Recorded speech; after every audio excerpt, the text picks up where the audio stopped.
Welcome to Drill Down Earnings. We've got the latest quarterly results from Zscaler, really interesting cybersecurity company. This is the business story behind that one stock on the move. I'm Futurum Group's chief market strategist, Cory Johnson. And Zscaler, interesting company. We've had them on the Drill Down podcast more than once, one of the only companies that has come on more than once because the story's that good. So they reported third quarter earnings and they were good. It was a beat. We'll dig into the business story here behind those actual numbers. Even though Wall Street can't think about more than a miss or a beat because they don't understand this business. I understand it a little, maybe. Look, sales were up. Sales were up a lot. 35% revenue growth to $525 million in the quarter. And they raised their financial forecast. They had been looking for about 27 to 28% year-over-year growth. Now they're saying for fiscal year 24, they're going to see 31% top line growth. That's good. But we dig a little bit deeper. Let's talk about what this business is and how security is changing, how logging into computers is changing, which is a big part of their security effort. Jay Chaudhry, the CEO, talks about data at rest. It's a metaphor that I just so love. It's data that's secure data at rest, sitting in SaaS, software as a service applications in the cloud and at endpoints. And then they talk about the very different sort of living data, the AI and machine learning services that turn data into insights. They say, yeah, you hope it turns it into insights, whatever. It's changing a lot and changing really fast and being manipulated in real time by the computers themselves, not necessarily by users.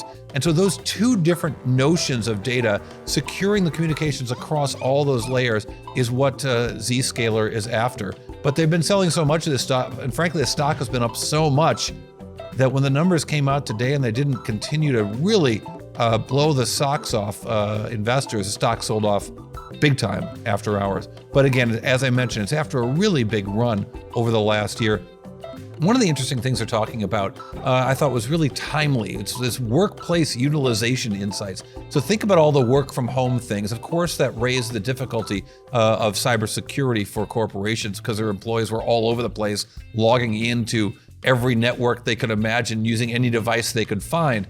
Well, now Zscaler's coming saying, hey, we can see what people are using, how often they're using. We can even see how often people are in your offices and what devices and what software they're using. And now they're telling CIOs, hey, they're not really using that software you thought they wanted. And hey, they're not really coming into the office in, I don't know, Austin, Texas, or wherever they blow off work.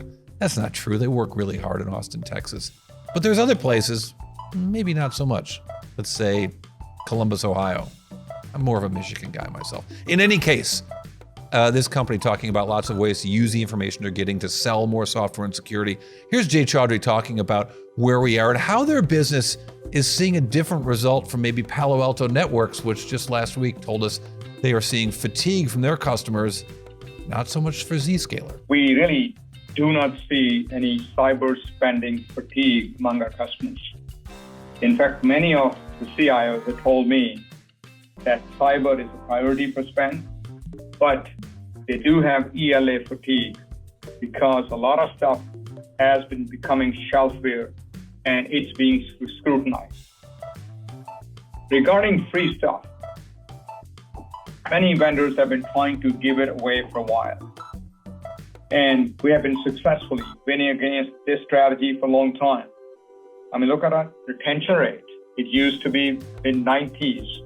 At IPO, now it's high 90s. And fundamentally, cyber is so mission critical that customers will invest in the industry's leading solution rather than rely on cheaper and less effective products that are included as a part of an ELA bundle. So as far as Zscaler goes, they're not seeing the fatigue that Palo Alto Networks seems to see across the board. Interesting. Something we're going to keep an eye on going forward. What does it all mean? The big drill on earnings takeaway. And one number that means a whole lot. All that right after this. The Drill Down is brought to you by Futurum Group, where analysts, researchers, advisors, content creators, and marketing experts help business leaders anticipate and understand shifts in their industries and build strategies to leverage disruptive innovation. With deep analysis, Futurum Group's extensive industry experience delivers reliable research and data, thought leadership, and actionable advice to help you with your strategy and go-to-market efforts. Futurum Group. Here's your quick drill down earnings takeaway on Zscaler results. The results were pretty good. Revenues, $525 million, up 35% year over year. You think that would have this stock up? It did not. Oh, the company also lost some money, about $29 million in the quarter, a lot better than the previous year. But the stock sold off nonetheless because the company's used to this. Investors are used to just fantastic numbers, even though Zscaler actually raised guidance. Now, I promised you the drill down earnings bite, one number that means a whole lot. Well, this company is not only in so many enterprises, protecting those enterprises from a computer security standpoint, those customers are spending a lot. They now have 31% of their customers are spending over $1 million in average annual revenues. So really big numbers from Zscaler, from their big customers. All right, thanks for listening to Drill Down Earnings. I'm Cory Johnson. Check us out on all the socials. Check out the full earnings reports on YouTube at the Futurum Group. Follow me at X at Cory TV. Drill Down Earnings, part of the 6-5 Media Group.